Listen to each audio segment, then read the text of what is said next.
merci beaucoup Salah ci gunge bi alors suñu gan ñu dalal ko Moïse Sarr bokk ci nouvelle responsabilité nekkoon ministre ñu ngi lay nuyu di la ziar di la dalal jàmm monsieur le ministre. soxna Tall maa ngi lay fay. di leen gërëm di leen sant. am kontaan bu rëy nag ñëw fii tey bokkee plateau bi pour effectivement waxtaan ci dialogue bi.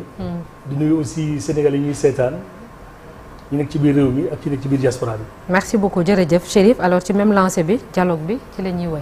ñu ngi bind parti nouvelle responsabilité nekkagul parti Moïse. yéen amagu leen parti ah. bàyyi provocation. non. c'est en cours. waaw mais c'est en cours je pense que am na jéego yu am solo yoo xam ne ñu ko ci jël. te je pense que jour yi di ñëw effectivement dañuy dem ci formalisation.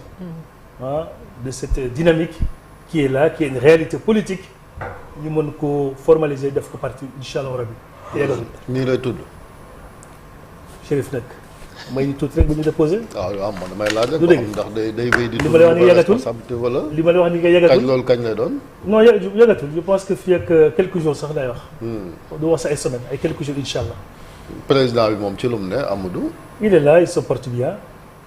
hier rek on était en réunion avec pas mal de nos responsables donc mu ngi fi. député la mais on ne le voit presque pas à l'Assemblée c'est nationale. vrai on le voit pas parce que aussi xam nga am na ay raisons privées ak familiales yoo xam ne peut-être du ma ci mën a xuus sori mais moo tax vraiment ci lu bëri ci weer yu ñu weesu effectivement peut-être moo taxoon mais présence am ci seen politique bi et surtout à l'Assemblée aussi demutoon noonu. mais ñu sant yàlla yaakaar naa lu bëri ma ngi avancé bu baax a baax. yaakaar naa xam naa fii di ñëw dañuy gën a taxaw moom ak ñun ñëpp ci langue politique yi. est-ce que nekkul ci dynamique ba mu nekkoon ba mu julli jekkoon yi te ne nan bàyyi régime bi doxal est-ce que nekkul moom. banque loxoom ne nan bàyyi Diomaye doxal. non tu sais xam nga loolu mooy analyse simpliste ah Chérif.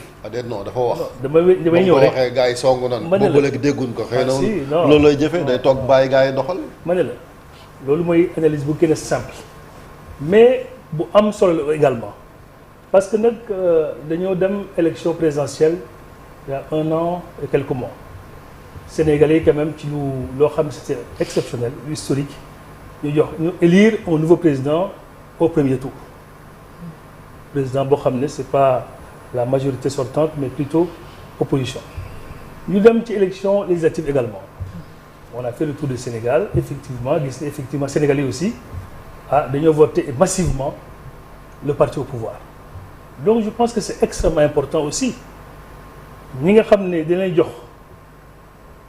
réew mi au premier tour quelque mois encore une majorité confortable à l'Assemblée nationale te ñoom ñu doon diggee di bakku boobu xam ne egg guñ mais c'est normal ñu bàyyi leen effectivement ñu liggéey mais bàyyi leen liggéey taxul aussi effectivement su li ñu war a wax ci réew mi ñu wax ko ci donc moo tax ma ne la c'est pas parce que da nga war bàyyi ñëpp jox leen un blank seing effectivement vous avez une carte blanche mais plutôt au moins ngay contrôler mais en même temps aussi ñoom ñi nga xam ne ñoom la ñu fal te ñu amoon programme am ay promesses yu am solo yoo xam ne def nañ ko ci fan bu nekk ñu xool li ñu mën. léegi ci dialogue bi ñu doon waxtaanee vous y allez avec quelle proposition. non dialogue bi ñun on a décidé d'y aller. parce que nag boo xoolee aussi Sénégal lañ dëkk. Sénégal historiquement sociologiquement réewum teranga la mais réewum dialogue la également boo waxee da ngay wax Sénégal njaay teg ci pays de la teranga ak pays de dialogue boobu mooy benn. deuxièmement ñu am formation bi nga xam ne dafa tudd nouvelle responsabilité. jàmm ak njëriñ booy wut jàmm nag yaakaar naa ne surtout ci politique am na solo pour nga mën a waxtaan ak nit ci ku jël gi ci jàmm jooju aussi boo ko amee yaakaar naa mënoo am développement te amoo jàmm donc loolu je pense mooy suñu ADN mooy suñu valeur ñu gëm ko di ko doxale élection législative yi wax naa ko léegi ànd naag président Amadou Ba ñu def Sénégal son discours ku ko déglu da nga xam ne effectivement moom ci lu mu gëm yaakaar ne war nañ tabax réew mi mais bu ñu koy def aussi ñu dépasser les clivages yi donc bi ñi fi nekk ñu am aussi élément bu am solo bu ñu def mooy li président Macky Sall jëloon la date du 28 institutionnalisé ko président bi ñëw nekk effectivement da koy confirmer beneen ba ñu bind ñu officiellement envoyé ñu également ay termes de référence ne que ñoom dañu bëggoon ñu dem dialogue le 28 mais bu ñu fa demee également ñu mën a waxtaanee le système politique. En même temps aussi ñu ne ils sont ouverts à des propositions et suggestions ñun ñu del le temps qu'il faut toog xalaat analyser termes de référence yooyu ne que effectivement système politique pour ñu waxtaanee ko fu ñu toll am na solo mais peut-être dina am lu manqué ça sera insuffisant pour mu mat nag par rapport au contexte parce que loo gis mbirum contexte la te dialogue bi war a nekk entre acteurs politiques mais dafa war a nekk un dialogue boo xam ne il est inclusif mooy mu am base bu yaatu mais en même temps ñu waxtaanee li nga xam ne moo soxal réew mi ci contexte bi ñu nekk ñu ne ñun waa niveau de responsabilité yaakaar nañ ne war nañ ci mën a dugal les questions économiques. questions économiques. mais terme de référence yi il n'est pas question d'économie. non bàyyi ma dama xanaa déglu li ma la expliqué Chérif. dama ne ñoom ils ont écrit. Oui. mais ils sont pas fermés parce que nag togg nañ ak société civile hier rek gis nañ aussi ak le facilitateur. bi nga xam ne moom lañ désigné. Cheikh Gueye xam nga te ñoom ci seen bopp dafa sax benn plateforme boo xam ne même Sénégal lambda bi effectivement mën na connecté wu envoyer ay propositions wala ay suggestions. donc ñun on a dit effectivement nous sommes une réalité politique am na cër boo xam ne yàlla ak sénégalais ñoo ko jox président Amadou Ba moo nekkoon deuxième à la présidentielle côté élection législative ñun ñooy la troisième force également au niveau de l'Assemblée donc ñun ñooy le chef de l'opposition il faut le dire donc cër googu boo ko amee bàyyi ma ñëw rek Chérif may ma tuuti rek ma daaneel cër googu boo ko amee ñu bind la war a toog nii rek di wax yow aussi da nga war a toog xool xalaat nekk effectivement def ngeen lii baax na. mais ñun bàyyi ma tuuti même Chérif ma jàll. ñun également lii ñoo koy proposer mooy li may wax mooy sur les questions économiques c'est extrêmement important. mais aussi sur les questions sociales d'intérêt national. la question de l'emploi des jeunes de l'employabilité des jeunes les dynamiques migratoires la question du pouvoir d'achat des populations ñoo ngi dem ci ay tabaski ñun ñëpp xam ne dëkk bi dafa métti ah lu am solo la question économique aussi la question de la dette. la question du déficit loolu yëpp yaakaar nañ ne effectivement mën nañ ko ñambaas ci thématique centrale bi même bu laajee sax ñu prolonger date bi wala ñu def ko un jour wala 2 jours ñu def ko au moins une semaine yaakaar naa Sénégal jar na ko parce que aussi les Sénégalais ne comprendraient pas ci fu ñu toll nii ñu def un dialogue national après quelques mois après situation bi ñu am nii bi nga xam ne vraiment métti na ñëpp ko wax notation yi à la limite c'est tous les mois le Sénégal est obligé d'aller sur les marchés pour payer même à la limite les salaires et autres la question des jeunes licenciements et ainsi de suite mais loolu mën a continuer donc c'est extrêmement important. mais ñu ne situation bu ñu hérité la boo xam ne. waaw mais xam nga fi nekkoon yéen a ko yéen a leen boo defee 1 an. et quelques mois au pouvoir. à chaque fois nga li ma hérité boo moytuwul. di nga def 5 ans au pouvoir di rappeler encore li nga hérité donc li occasion la xam nga nous c'est sans tabou question yooyu c'est vrai il y a une thématique centrale on est d'accord mais à côté de cette thématique centrale mën nañ effectivement greffer la thématique économique et sociale sur des sujets d'intérêt national boo xam ne ñun ñëpp war a ci mën a waxtaan. D'accord alors est-ce que loolu suñu conviction la te ñoo ngi koy wax te balaa ñu koy wax ci kaw dañ koo bind envoyé ko au ministre de l'Intérieur mais en même temps aussi def ci copie au facilitateur monsieur Gueye boo xam ne effectivement ñoo ngi rafetlu aussi démarche am mais même société civile boo xam ne ñoo waxoon pour ñu rencontrer ñu joxe aussi copie donc loolu moo tax effectivement ñu ne il est grand temps à une semaine ñu mën ko wax sénégalais yi ñoo xam ne ñoo ngi dem mais am na une proposition yi def te kuy dem aussi loolu mooy waxtaan ku la woo da nga koy déglu mais boo ko dégloo pare aussi nga teg dara ci kaw table bi. ñu ne am na ay partis yoo xam ni APR les valeurs. avec la République des valeurs bu Thierno Alassane Sall. des valeurs ñoom du muyu nañu. nee nañ du ñu dem.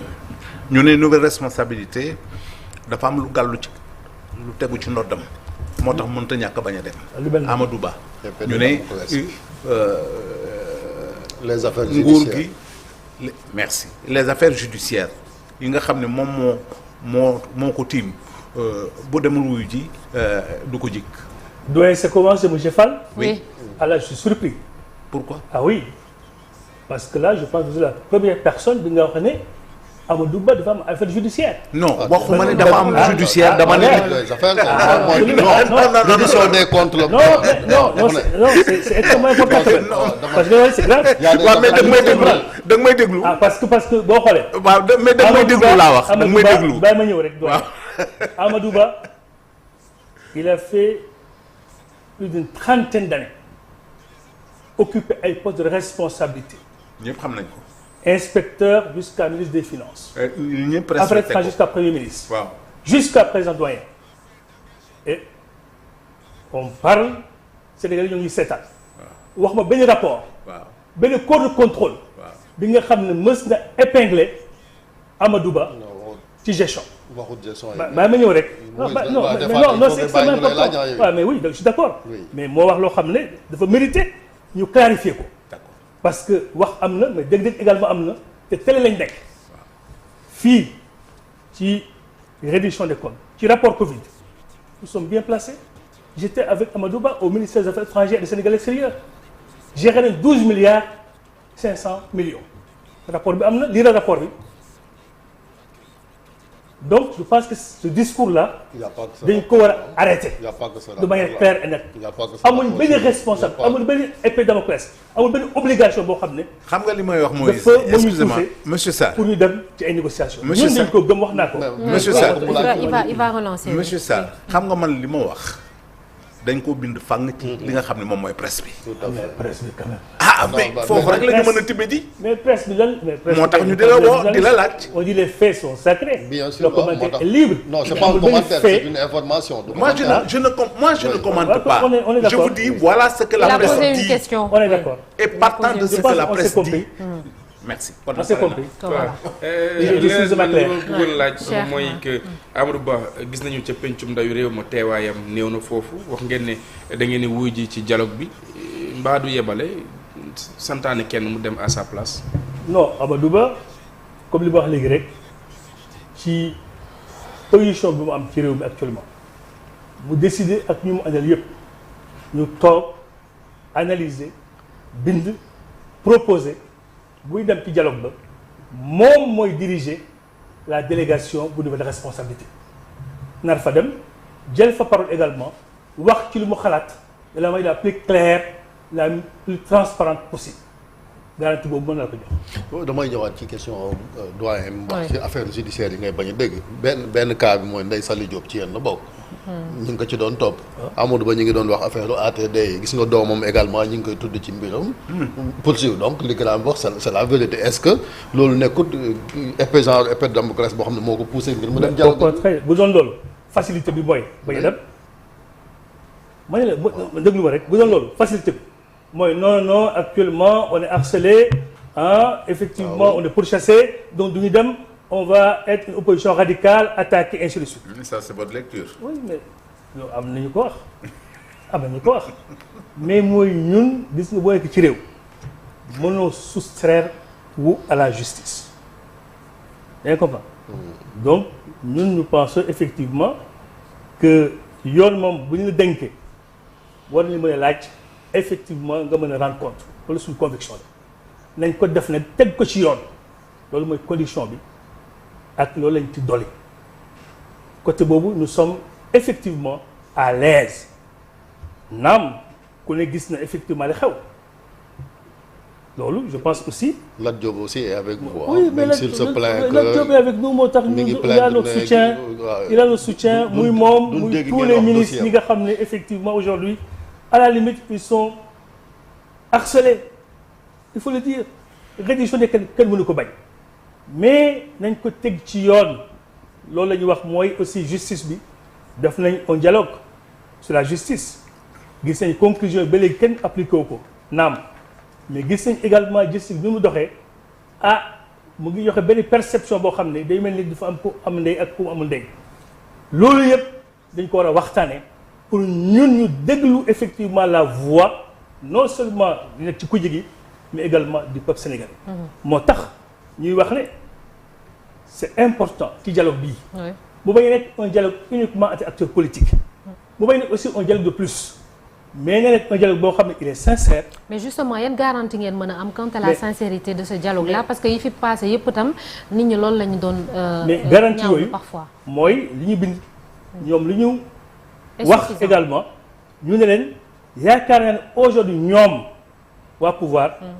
ñu war a rassurer Sénégalais yi ci engagement yu leer yoo xam ne ñu koy jël te wax nañ ko effectivement le facilitateur ak société civile bi. ñu ne ñoom effectivement dañuy jël engagement comme quoi bépp décision bu ñu jël ci dialogue boobu ñu mën ko appliquer boobu mooy benn. ñaareel ba également mais ñu tëral kuréel boo xam ne day assurer le suivi des conclusions et l'application des décisions yoo xam ne ñu koy jëlee ci dialogue bi yaakaar nañ foofu ñoo ngi leen di xaar côté boobu. donc la notion de respect ñu respecte aussi interlocuteurs yi parce que am na wax yoo xam ne aussi c'est lourd c'est à la limite indigeste et même à la limite mal déplacé. pour de la part de qui? Oui, de la part même de certains acteurs.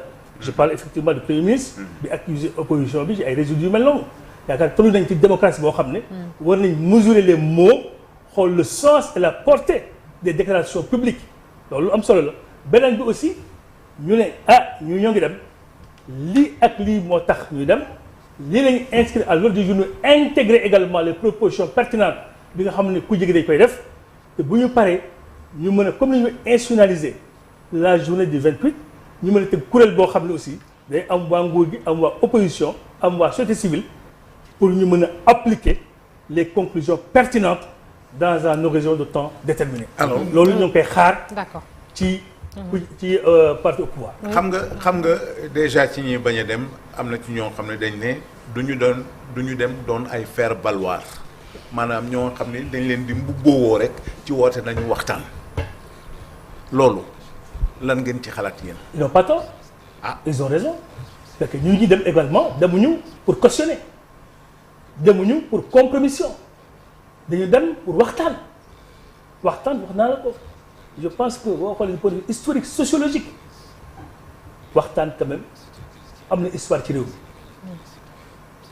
waxtaan moo tax sax j'aime bien cette expression qui dit que réew kenn du ko pàccoo dañ koy pencoo c'est extrêmement important et je pense que c'est révélateur et ñun ñëpp dañ ci war a am njàngat bu am solo donc loolu moo tax ma ne la balle est dans le camp de la majorité.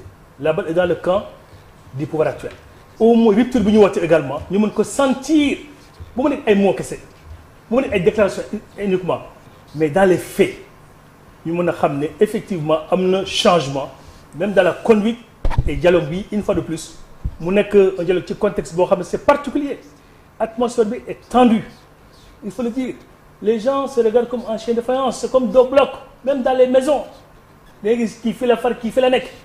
loolu développement mënu ci am. mais justement pour revenir il faut ñu baisser tension bi. il faut effectivement ñu waxtaan ci li nga xam ne lii mooy intérêt sénégalais mais dem pour def un jeu de dupe wala dem parce que en même temps on a réfléchi on va venir au niveau du dialogue pour faire passer telle ou telle loi ou telle décision loolu aussi on dira aux Sénégalais. ñun de dem nañ parce que moom lañ gëm. mais bu ñu demee lii ak lii lañ fa bëggoon wax. lii ak lii lañ fa wax lii ak lii la ñu yaakaaroon mais gis ngeen ni lii la ñuy def boobu Sénégalais yi kat ñooy arbitré parce que nag je rappelle juste en pensant qu'il y a plus de 1,5 million personnes yi nga xam ne ils avaient porté le choix sur le président Amadou Ba ci élection présidentielle donc ñooñu aussi.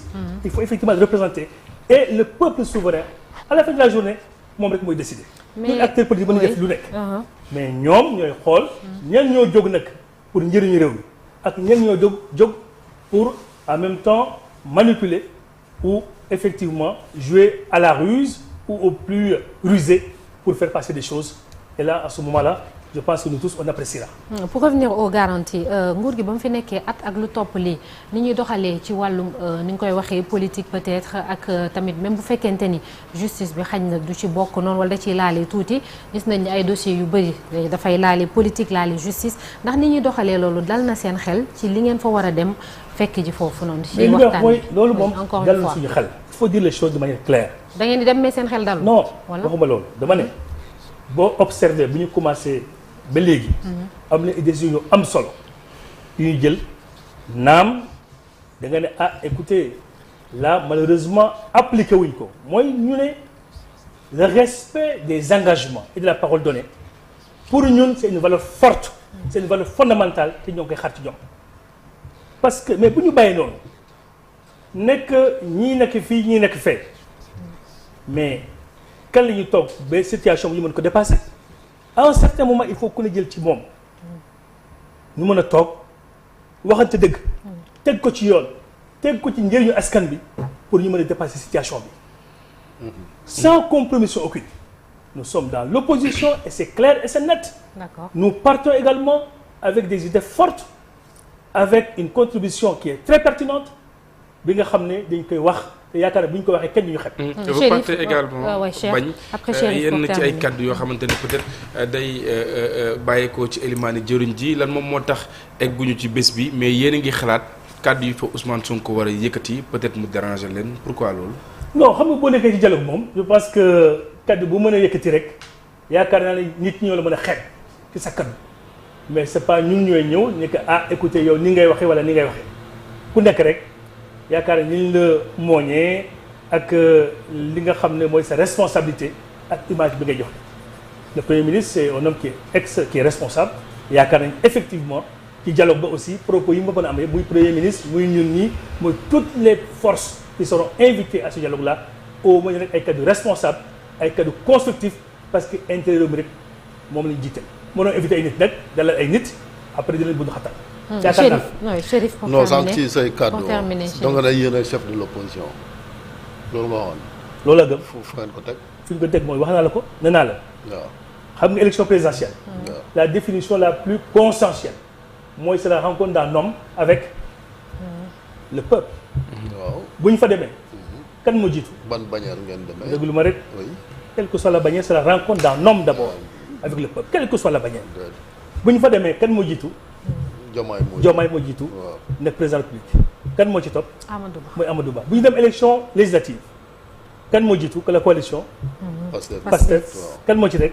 Macky Sall. ana Macky Sall actuellement. mais en tout cas parti mi. démissionné am na groupe déglu ma rek. mais am na groupe parlementaire. on n'a pas dit. Ah, si. on a dit chef de l'opposition. waaw c'est une personne.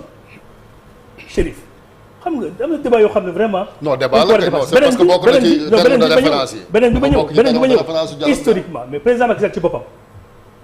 xool leen bu mu nekkee président de la République Idrissa Seck président Idrissa Seck ñëw nekk deuxième ci élection présidentielle dem nañ dialogue mu ne je passe la parole au chef de l'opposition. mais à l'époque waa PDS dañ ko contesté waaw woon man ne la ñoom ñooy xam nga opposition contesté parlementaire ah non ba léegi leerul moo tax man la. déglu ma c'est pas encore nous sommes dans établi quel régime. waaw non nous sommes dans un régime présidentiel et non pas parlementaire. non Moïse donc li ma lay wax nii c'est pas pour rien que nit ñi dugal ko ci terme de référence yu dialogue parce que ñoo ngi leerul. dem ci loolu. waaw kon non kay pas leerul. mënoo ne pas yéen leerul chef de c'est pas l'opposition. ay question de parti politique ñoo koy distribuer mais dafa am une réalité qui est là Bassirou Diomaye Faye président bu nekkee tey fu mu nekk parce que Sénégalais ñoo ko voté loolu.